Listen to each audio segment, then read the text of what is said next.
Welcome to You Matter in Business. Your hosts today are Ariel, me, and Miriam. Your heart, your brand story, and your success because you matter in your business. Welcome to You Matter in Business. And joining me again today is my co-host, and that's Ariel Faith. Hi, Ariel. How are you today? I am doing good, Miriam. Awesome. Good.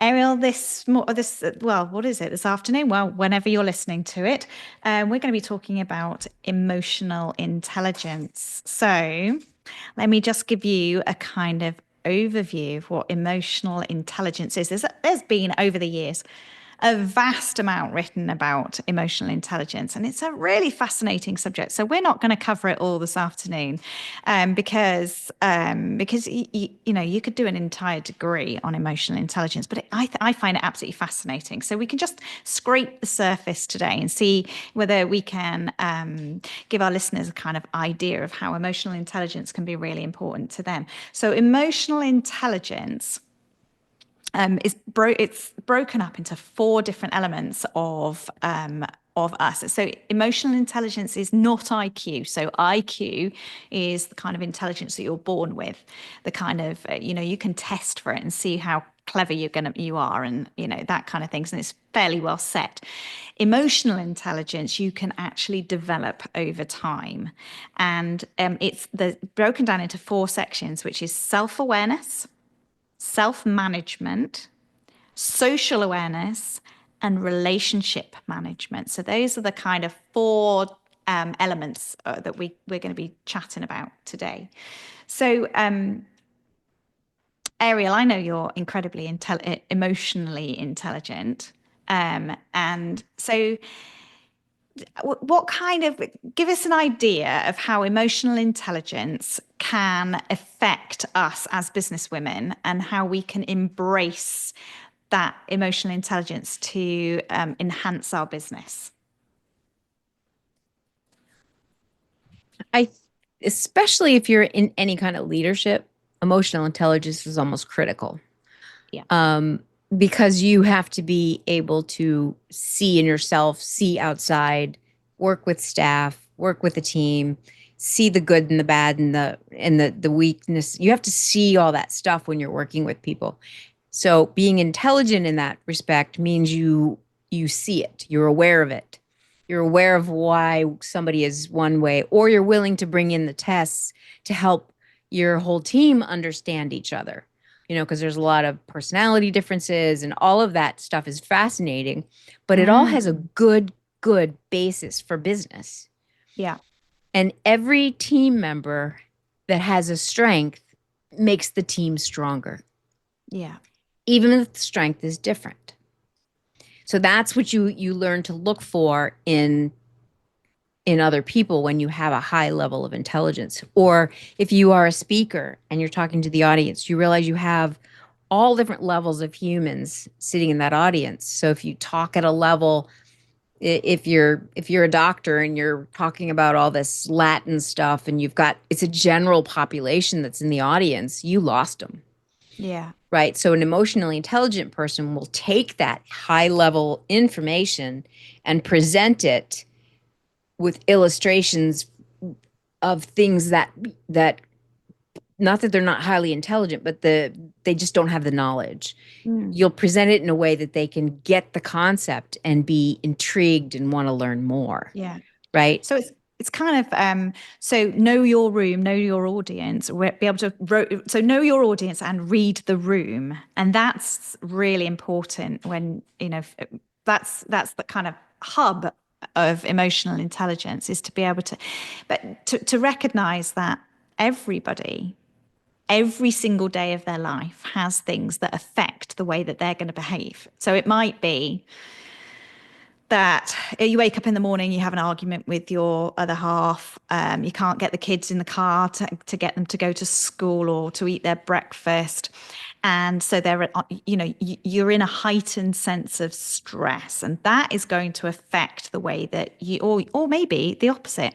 You've been able to get up in the morning, you've been able to go for a run, you've had a really healthy breakfast, your hair's looking the way that you want it to look, and It behaved. yeah, the clothes that you're wearing, you sorted them out the night before, you're really relaxed. That's good. So you're going to behave in a certain way, and but also not only is it the things that has affected you that morning, but also your history, the things that you've coped with in the past, there's trauma that you may have suffered, or those kind of past experiences. That's going to affect the way you behave as well. So you walk into a room with all that baggage. But the most difficult thing is that not only do you have that baggage, not only have you had those experiences, but every other person in the room that you're walking into has also got baggage that they're bringing in with them. And it might change from day to day. So you may well have somebody that you've dealt with yesterday and they were able to go for a run. They were really relaxed. But then they come into work today and everything went wrong. Everything went wrong. The tap was leaking and the car didn't start, and Dog all food on the carpet. Yeah, that's nice. All those things. And suddenly you've got to react differently to that person. They're a different person than they were the day before. But so you've got to be able to read that room. And so the first thing is knowing how you're going to react, but then also being able to pivot, to be able to be agile, to be able to work out that, wow, okay, I've got a different person that I'm dealing with today. How am I going to get the best out of them? So that's really, I find it completely fascinating. It's total psychology, isn't it? It's total. I think some people are naturally intuitive, and babies are very intuitive. They can tell if a parent likes a person. They're natural. I think the more we learn to talk, the less we lose some of those skills. We learn to listen to those things that are happening without the words. But some people, I think, keep those skills. They become they can sense if somebody's in a bad mood, even if they're smiling or pretending. They can just feel it. So I think some people are sensitive to that. That makes it easier for them to read the room. Mm-hmm. Other people can be taught to read the room. And I think this is an interesting byproduct. I was talking to 3 different people, and they all experienced a very similar horrific trauma as a child.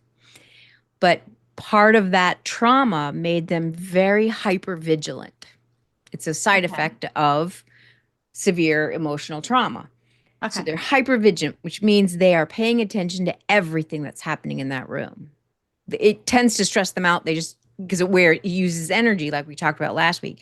So it can be a bad thing if you don't learn how to learn how to use that skill, because it's also a skill. Yeah. Because you feel what's happening, because you had to pay attention. You had to know whether it was going to be a good night or a bad night. You had to know whether you needed to hide under your bed. You had to know those things. But that skill you learned in sensing the way the door opened, you knew, whoever every situation is different, but though you become hypersensitive to all those things, but it gives you kind of a superpower when you're older. Yeah. Because now you don't react to those things, but you see them, you hear them, you notice them. And that gives you a kind of an edge. But I think I read recently, don't remember where it was. I think it might have been Nicole Smith, F. Smith. But she made this comment that 3%, and don't quote me on this, but I think it was 3% of the population is self-aware, which was incredibly low from my perspective. I was like, what in the world? If you're not self-aware, what are you? So I was like, we have to improve that by talking about these things. We have to improve that by educating people. We have to improve the number of people who will stop and be introspective. Yeah. And that's really important, isn't it? And the power of the pause, or that I always do say to my clients, just take time to take a breath. But that kind of self-awareness of knowing how something is going to trigger you, or what, how you're going to react to something. And then when it happens, go, okay, we all react far too quickly to things, and that learning that you can just take a breath, that you can just step back. Don't just don't just react to that email that you've just got, that's and just fire off another email back. Just take a pause, just take a breath, and react to it differently. Don't just argue back at something because somebody's just said something that's just completely triggered you. Take a breath and just, okay, I'm going to think about that for a second, and I'm going to consider how I'm going to react to that, and think about maybe why that person has said what they've said in the way that they've said it, because that they may have had something that's triggered them. But And this is where a lot of people are using the word grace nowadays, but I would say mercy or compassion or some other words. They're all pretty similar, but when we're compassionate with ourselves, we understand that some days, the days are going to be different. Some days I'm going to have more energy to deal with stupidity, right? And some days I don't have the energy to deal with stupidity. So both of those are okay because they just are.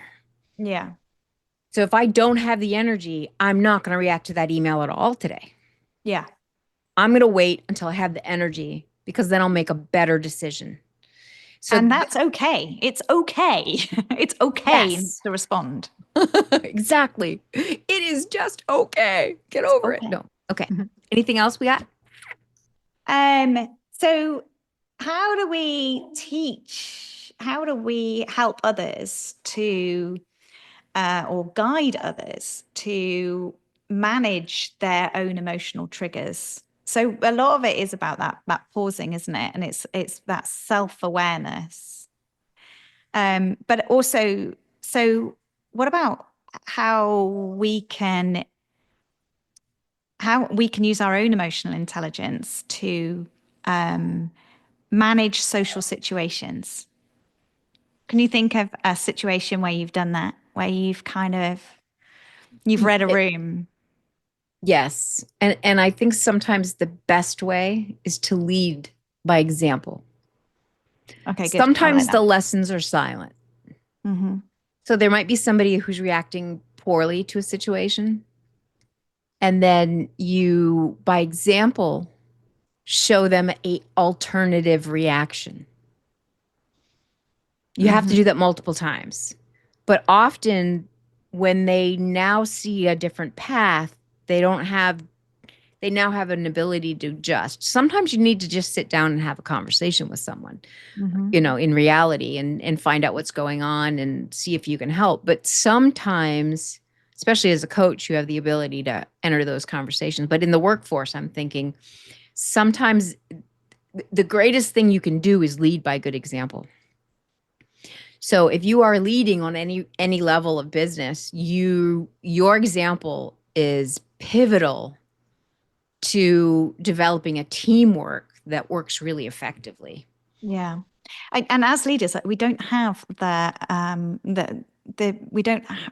not able to, we don't have we're not allowed, if you like, I can't think of the right word, to walk into a room in a bad mood, or walk into a room full of people that we're leading, or that we're managing. If you walk into a room and you are stressed and angry and annoyed and all the rest of it, that's how they're going to react back to you, because they're going to follow you by an example. People that we lead, it ends up like a mirror. So if you have to just rise above it and walk into a room and act the way that you want people to react back at you, because they're going to react to you, your emotions, your stress, your angst, all those kind of stuff. And that's really hard, because that might not be how you woke up that morning. That might not be the way that you feel, but you've got to allow yourself to walk into that room and be perfect, because you're leading people. And leading by example, exactly as you said. I don't know that you have to be perfect. And I'm going to give you an example. This is Okay, many, good. many years ago, but I was hired to do what's called a charrette in the architectural world. So it's when you get a group of highly skilled people together to kick out massive amounts of plans and massive amounts of ideas for a whole community. So you're doing this just quite literally in a week's time. So in the crazy hour days, they might be 12, there might be nonstop nights. It's like a really intensive work week for a week. And I remember I had it on the books. You get paid extremely well for that week, but so it's worth all the crazy hours. Um, but I remember it was scheduled on the books. I can't change the charrette. It's happening. And the week before, my husband left. He left me with a Wow. 1-year-old child. So needless to say, I was a mess on the inside. But my ability, and this came from a book I read literally when I was in my teens, that compartmentalizing things like that, I can literally, in my mind, because I'm super visual, if you haven't figured that out, I will literally take those problems, put them in suitcase, Mm-hmm. put it in my car, and I will leave it in the car and I'll shut the door and I will go to work. Wow. I will pick that That's a suitcase up skill. on the way home because I have no choice. But right now, I don't need that in this room because I have a job to do. And it also helps when you have children to feed. Mm. I really do think when you're a mom and you're put in those situations and you're now the single mom, you do a ton because you have no choice, because you are leading children. You Mm-hmm. are setting an example, but you also are the only way they're going to get fed that day. Yeah. So you have greater strength that comes out in those horrible moments. Mm-hmm. But you have to be able to take that problem and not bring it to work. Yeah. And Agreed. that's where a lot of people have a hard time. So that's where those visuals, we're very ritualistic. If you think about the things we do, we have weddings and we exchange rings. And, those things are more than just a ritual. They have a great amount of emotional meaning to the people who are doing them and the people watching them. Yeah. Funerals, same thing. There's a great deal of being able to let go when you enter Yeah. in that space and saying goodbye and all those other things. It helps you close. So all of those things, we are very much the same. So if you can create a visual that can help you live your day through a horrible experience, do it. It might not be Yeah. mine. It might not be put it in a suitcase. I wanted to contain it in my mind and I wanted to leave it in the car. I couldn't leave it at home because that's where the kids were. So I Yeah. had to bring it with me, put it in the car, and then just leave it there. And that helped me survive literally a 70-hour week. I don't even remember how many hours it was. It was crazy. Um, in the middle of just having your whole world blow up. Yeah. Um, just take a moment for a slight interruption. We wanted to share some exciting news. Exceptional women professionals often struggle to communicate their expertise. Rediscover, refine, rebrand women's retreats provide a transformative, intimate experience that help clarify your unique identity. So you are self-confident and courageous, stand out in your industry, and enjoy effective marketing. Join us on one of these retreats. Go to arielfaith.com and choose your date that fits your schedule. Reserve your exclusive spot with a simple deposit, and then enjoy tailored planning tips and details from us to get ready for this inspiring experience. In the meantime, if you can like, share, and comment on this podcast, we'd appreciate the love. Thank you. So, experiences like that can teach us because I either rose to that or I crashed to that. Mm-hmm. And that one job actually fed my family for 3 months Wow.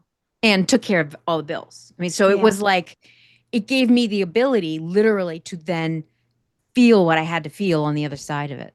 Yeah. So once I picked that suitcase up at the end of that week, it was mine. I had to handle it. Yeah. So Wow, that's powerful. So that's a high level of self-awareness, and that's being able to self-manage as well. So those are the two tenets of emotional intelligence that you're talking about there. It's that recognizing that you can't walk into that building with that baggage with you, but that you have to park it and compartmentalize it. So that's your self-awareness. And then self-managing is being able to put it in that box and being able to leave it behind for a minute and just focus on what you need to be focus on present. that day and be present. Yep. In that moment, I was Absolutely. at work. When I got in the car, I had my problem again. So Yes. it's about being able to reframe those things in your mind in a way that help you function, Yeah. that help you not react. Did I react perfectly throughout the day? No, No. but I definitely did a good job, and they had me come back later. You know what I mean? They actually hired me a year later. So what does that mean? Well, you can't have been that bad, can And you? no 'Cause they one invited you knew. back. No, No no one one knew knew. that that was happening in my life. Yeah. I didn't need to bring it and tell them. They didn't need to know. Because at that point in life, I'm very much if I'm in the middle of a crisis and I'm, it's in, even people coming up and hugging me might not be the right thing because I have to be in this is self-awareness. You understand that there are certain things in life that you have to kind of deal with yourself before you're ready to deal with the people because Hmm. now you're dealing with your emotions and their emotions. And their emotions. That's the thing, isn't it? And that's why Yes. it's so complicated and why it's so difficult and why sometimes we get it so wrong is because it's not all about you. And that's where the other parts of emotional intelligence come in. Once you've grasped self-awareness and self-management, you've then got to recognize that it's not all about you and that there are other people in the room. So that's social awareness of recognizing that someone else may have walked into the room having left their suitcase in the car and that they're not going to react perfectly either. So reading them and recognizing that, and a lot of it is also about different personality traits as well. I know there's a million out there that you can take different personality tests to work out what kind of a person you are, and then Your but the most tendencies, yeah. yeah. Whether you're a red person or a yellow person, or whether you're an introvert or an extrovert or a dominant or whatever it happens to be. So there's millions of those out there that you can do. But also in a team situation, the most important thing is not only recognizing who you are and how you react and how you manage things, but actually what do the rest of the team do as well? And the skill of a really good recruiter is being able to recruit people who make up a team. So you've got a balance of dominant introverts, extroverts, and introverts, and you know, calm people and excited people, starters and finishers, all those Analytical kind and of the things. creative, depending on the job, so you have a Exactly. lot of different perspectives looking at the same thing. And Yeah. And the final thing about emotional intelligence is being able to you could describe it as manipulate, but it's not. It's about relationship management. It's about knowing, understanding other people. And I remember my husband saying to me once that my husband's a dominant extrovert like I am. I mean, in a relationship, there's two of us. Wow, how does that work? But we both. And in fact, he always, when people say to him, you're you're quite a dominant extrovert, and he says, you should meet my wife. So I'm the quiet one. You should meet Miriam. So yeah, that's a bit of well, I can't remember why I was going to say this. Oh yeah, he says so. So in a management environment, he'll come up with ideas and he'll run with them. And he will walk into a meeting and someone asks him a question. How are we going to manage this? He will give them an answer. It might not be the right answer. Often it is, but it might not be. But he will give an answer there and then that he's developed in his mind as he's going along, and he will give that answer. He's got people on his team that he has learned to recognize that if he asks them a question and puts them on the spot, they are not going to answer in that meeting. That they need for themselves time to go away, analyze all the data, come up with the perfect solution, and then present it. And if you insist on that person coming up with an answer there and then, that person is going to crack, because for them, that isn't how they operate. They need that time to process. They need that time to come up with the answer. So over the years of management and leadership, he has come to understand who those people are and how they act. And so he'll ask them the question, and then he'll say, come back to me this afternoon and let me know what you've come up with. So it's a whole different way of managing. But he used to get really frustrated, in his early days, he used to get really frustrated with people that they didn't come back to him the way that he would come back to a manager, because of his, dominant extrovertness. But they needed that time. So that's about managing. That's about that's understanding other people and how they need to act. And I think that's a really good skill to learn. If only we learned that at school, if only we learned that when we were in our early 20s. Yes, I Easier, agree. wouldn't it? There's a book, and I don't know if you've read it yet, but I told you about it and you had not heard of it, but it's a very popular American book, but the 7 Habits of Highly Effective People. Yes. And he had a series of all kinds of highly effective managers. There was a whole series, and there was a kids series, and there was all kinds of books, but it had 7 basic principles that people, when they live by these, they are effective people. They are effective leaders. And some of these skills can be learned, and some of them could be natural. But one of them is the first one, which is seek to understand before being understood.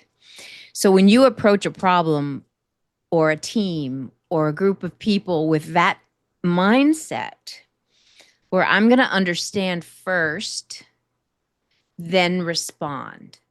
So if I don't understand, I will ask more. I will get more data. I will allow more time to then be understood. I like that. That's really good. Yeah. That's really powerful. That's Yes. something to learn, isn't it?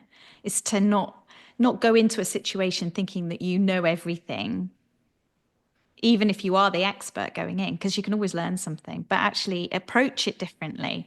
Approach it with the kind of, I'm curious, how do other people see this situation? How do people see this problem? Because they might have a completely different perspective. And that's a growth mindset again, though, isn't it? Yes, it is. You have to be able to say to yourself, it's okay that I don't know everything. I don't need to pretend I know everything. Because that's the beauty of people. What I don't know, you might know.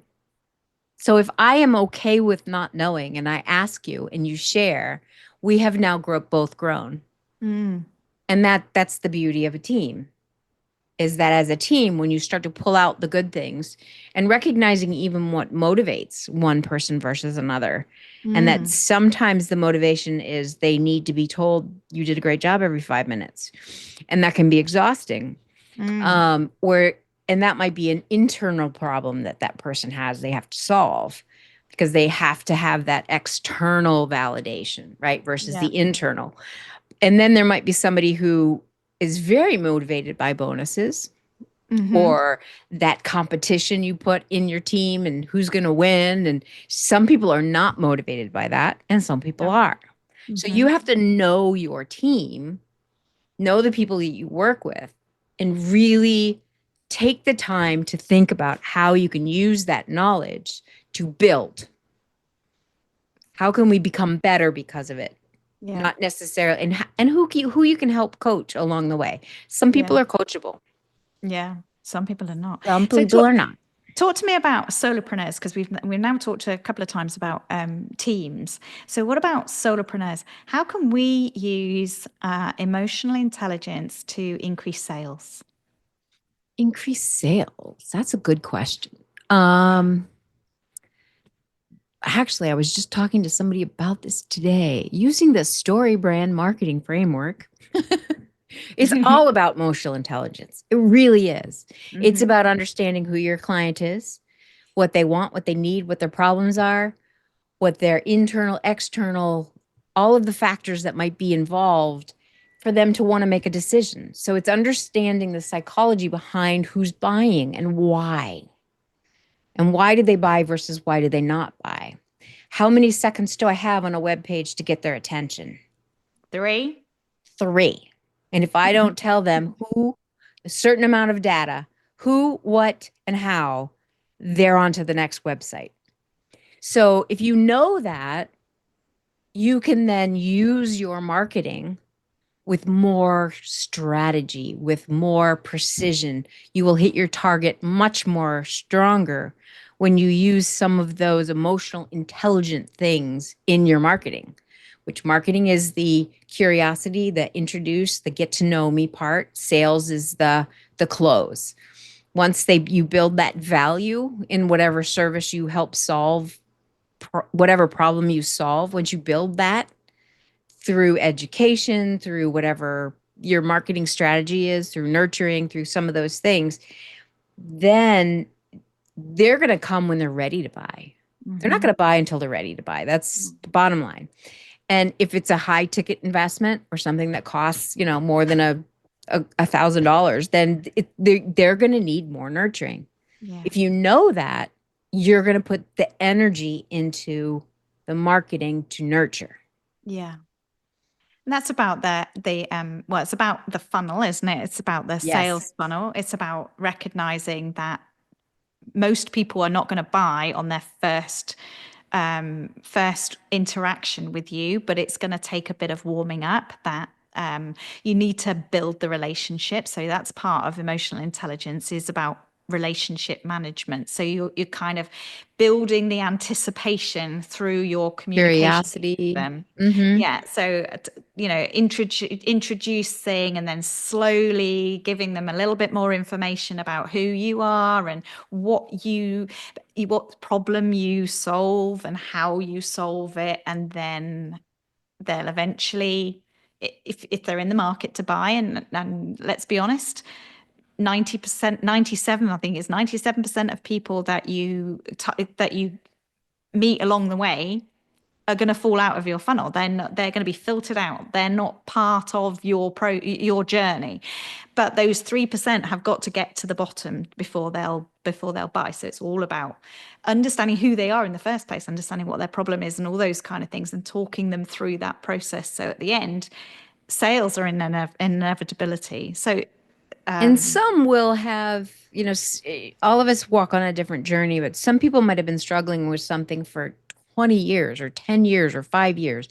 And they've been looking for the answer. And all of a sudden you present it. So they're going to act quicker, yeah. but they're more rare because they Mm. are the ones that are doing the self-awareness. They have done the analysis in their business and they know what they need. They know what they don't have in house. So they're doing all that inside work to know what they need to pull in where they don't have it in house, right? So there are different people at a different stage that you're nurturing in that sequence. But even knowing that means you have to address in your marketing, you have to address what if somebody is going to come quick? How do I get, Yeah. how did, instead, they don't want to read to the bottom to get the answer. If you don't have call to action buttons in the middle, when they're quick, if they have to scroll 10 times to get to the Mm. buy button, they may not get there because they knew Good what they point. wanted and they could have done it right away on the first, quite literally within 2 seconds, they could have figured it out that they wanted to do it. So, or at least have a conversation with you to learn more, right? Whereas other people need that nurturing. Other people, because of where they are, they kind of know they need it, but they're not sure. Will I get a return? They have too many questions. Will I get a return from my investment? It's a lot of money. They have all these things, and they don't ask the question, what if I don't? Yeah. They don't, but we need to. We need to prompt them with that question, don't we? Kind of, Exactly. That needs to be a part of our marketing if it was because easy, you'd have done it before. If you didn't need a coach, then you'd have got there, before. If you And didn't need good visuals or a good message, you'd have achieved what you wanted to achieve before now. So you do need this. This is what you need. There's a challenge that you're actually in some of your marketing, or perhaps a lot of your marketing, you're talking to both audiences. You're talking to those that are already warmed up, ready to buy right now, but you're also talking to that person that isn't quite ready, but may well be in the future. And it's trying to get that balance of that message right, isn't it?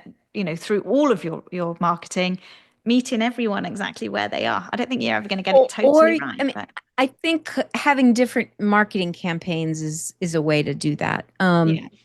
That address different problems, Uh-huh. which, if you think of any business, there isn't one problem they solve unless it's a restaurant, which is hunger. But, you know, that's the problem they solve. I'm hungry, I want to eat, right? That's pretty simple. But I might have a dietary restriction, so I can't go to this restaurant or that. So their marketing, so there might be nuances, or maybe I want Italian versus Mexican, or I want to go to Thai, which is preference, not necessarily need. Yeah. So the world of marketing, when the clearer you are about your clients and the needs that they have, the problems they have, where they want to be in their life, what is their aspirational identity, the clearer that is in your own mind when you're serving your clients or introducing yourself to future clients, the more you're going to be able to hear the objections before they even happen. And you'll know that I need to put this person in this sequence. Yeah. Track A or whatever, which is basically learning. It's all about the obstacles, because that person, everything I said, they had a but. So that sequence would get them to see the value of this, right? Whereas another person sees the value but isn't sure about the financial part of it. Well, that might be another marketing channel or funnel. I don't think you can create one funnel for all people. No, I think you're right. And if you have a multiple offerings of products, you really have to create different ones for those products, because they solve different problems. But and that's actually what makes it really neat, is now I have tons of marketing material. Yeah. I'm not going to run out of ideas. But again, so it all comes down to knowing your audience, doesn't it? It's knowing your customer, knowing exactly where they are on their buying cycle, and what problem it is that you're solving, how you're going to, and all that kind of stuff. Good. Okay. So tell me, what connection have you observed between a woman's emotional intelligence and her ability to build an authentic personal brand that resonates with her ideal clients? Have we done that one? Have we covered that question? Sort of, but not directly. And I think a direct answer would be good for that question. So repeat the question, because it's kind of a deep one, and I think it's worth repeating. Okay, so what connection have you observed between a woman's emotional intelligence and her ability to build an authentic personal brand that resonates with her ideal clients? So from what I have experienced, the more emotionally intelligent a woman is, the less fear she has about doing all those other things. Okay. Because she has already come to know herself and love herself. Because that's part of emotional intelligence, is accepting the flaws and the good things. Yeah. And it's having the confidence as well, though, isn't it? Which to me, emotional intelligence comes with, to me, those two are connected. I don't think you can be emotionally intelligent and not have confidence. I think they certainly are totally tied together. I think the more emotionally intelligent you are, probably the more confident you are too. If you're not emotionally intelligent, are you not confident? I think it's possible to be confident without emotional intelligence. I think you're brash and you're kind of overly. Okay, but what about the other? Can you be confident without being emotionally intelligent? Yes. Oh, if you're brash. I Yeah, you think could be you right. can, I think you can be, but But are maybe they you're but not are they socially really aware. emotionally Maybe they're not. intelligent? No, maybe not. Maybe not. No, maybe not. Um, I think you can be assertive, which is that's actually what part of being emotionally intelligent is, being assertive rather than being aggressive or passive aggressive. and that's about reading the room as well, though, isn't it? And Yes. that's Yep. being. It's about being self-aware. It's Yes. knowing what you want to achieve. It's being able to communicate that in such a way that you are going to get the reaction from the other person that you want. And that's the assertiveness. And there's a confidence involved with assertiveness as well, because it's that recognizing that it's okay for me to ask for that. It's okay for me to not want to do that. All of those things it's okay for me to be feeling like this. And I'm going to tell you that that's how I'm feeling, but in a way that's not going to rub you up the wrong way. And it's not going to get anger thrown back at me. But I'm going to tell you, I'm going to leave you in no uncertain terms that, no, I'm not going to do that. Or, no, that doesn't sit well with how I'm feeling or what my reaction is. And that's assertiveness. Do you know what, Ariel? I really think there's Nicole F. Smith. She's written some really good books on this, and I think she'd be really good to have as a guest I on think so our too. podcast. So I'd really like to invite her, because she's got some really good ideas about how you can phrase things in a very assertive way and come across in a really so you put yourself in a really good place. And some of that is about the way that you approach it, kind of like, I really like that idea, but, and she does it as a kind of sandwich. But I think, yeah. So look out for her in previous in future episodes of You Matter in Business, because I think we'd really like to invite her along to talk to us about it. And I think we're going to talk to her at least 2 weeks, because we have, a discussion. She's also talks a lot about leadership and in how that plays a part. Emotional intelligence plays a part in her leadership. So she's going to share that with us too. That's fantastic. Because as we've talked about, leadership having emotional intelligence in leadership is essential. It's essential. But there's also, I mean, there's as I said at the beginning, there's a wealth of information out there about emotional intelligence. If anyone wants to understand what their own emotional levels of emotional intelligence, there's a book that was written by Dr. Travis Bradbury and Dr. Jean Greaves, and it's called Emotional Intelligence 2.0. And actually, if you buy the book, you get an assessment that's free.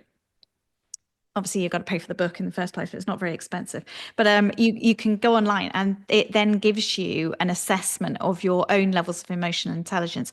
And it also, if you score badly on, relationship management or self-awareness or whichever it is that you're less strong on, it gives you tips on how you can improve your emotional intelligence. And the book actually does the same, that once you've done the assessment, it then goes through different things, that if you're not very good at self-awareness, this is things that you can do to work on to make it, to improve. So I recommend that book. It's not very big, it's very little, but it's a really You good book. just said something that was extremely important. I said something intelligent. Oh my God, yes. Oh, thanks. The point of an assessment is to know where you're strong and where you're weak. Uh-huh. You know where you're weak, then you can make a plan to improve it. Yeah. So it's not about evaluating you and putting you in a category and keeping you stuck there. It's about helping you cross the journey, cross the bridge. Because if you're on the other side and you know you have problems, but you can't figure out what they are, working with a coach, getting an assessment, all those tools that are out there, they help you see how to get across that bridge and which bridge do you want to go across, which is the most important for you at this moment. Tomorrow we can cross the other bridge, but today, what do we need to do to get you to that other bridge? That's actually pretty deep stuff there. It's Yeah. pretty emotionally intelligent, if you ask me. I always have Well, that to was good. throw in some humor, but anyway, I thought that was a really good point. Well, I think I thoroughly enjoyed this discussion about emotional intelligence. It's something that I could talk about forever, and I think yeah, it's really good for us all to understand where we are on that scale and how we can improve. So that's And really good. people are fascinating, you know. Take the journey, take the time to learn. Yeah, take a breath. Take a breath. Love that. The power of a pause. Is that it? Power of the pause. Power of the pause. Power of the Awesome. pause. Thanks, Ariel. That was great. Yeah. Thank you, Miriam. I can't remember what's next week. Can you remember what's next week? Yeah, Nicole Smith. Oh, it is. We're doing it next week. Awesome. Yes. Good. Oh, now wow. we do have to remind our audience about there are retreats that still have a few spots left on the website. So those are retreats that talk about branding and building that brand and building the confidence to build that brand, and then the branding shoot that goes with that whole process. So working through some of these psychological things that we've been talking about the self-awareness, and that's a lot of the things that we talk about in the workshop. So if you haven't looked at it yet, just take a look, see the dates, see the places. Some of them aren't 100% definite in terms of the date and the time, because we want to allow for the best out of a group of 4 people. We want to make sure we're picking the best places and the best times for them during those. We kind of have a date, but if we have to adapt, we will adapt. But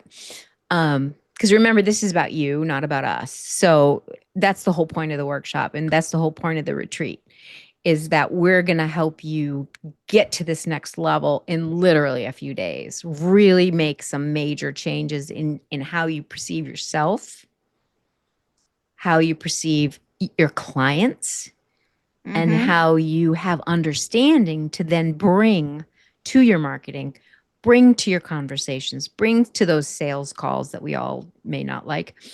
That's what our retreats are all about, is getting you to a place where you can really jump to the next level in your business. Yeah, they're going to be That's my exciting. 10-minute commercial. Well done. I like that one. But don't forget, though, we've also got our free workshop on the each quarter. Each quarter. Yeah. And that's the first Tuesday of each quarter. Yeah. Of each quarter. Yeah. That's right. And that is also on the website. Register if you want to come. It's free. I also have one coming up, although this episode will be way over by then, or it will be over by then. But I'm doing workshops to help people with the story branding. Just understand the framework and how they can implement it. And so that's coming down the pike. It's already on my website if you want to check it out. Awesome. There's a free webinar, and I will have those continuous throughout the year. But anyway, so there will be one. I just don't know the date right this minute. Lots of exciting things coming up then, Ariel. Yes. Well done. Fantastic. All these things to help women succeed in business. Who'd have thought? Because you matter in business. See you next episode.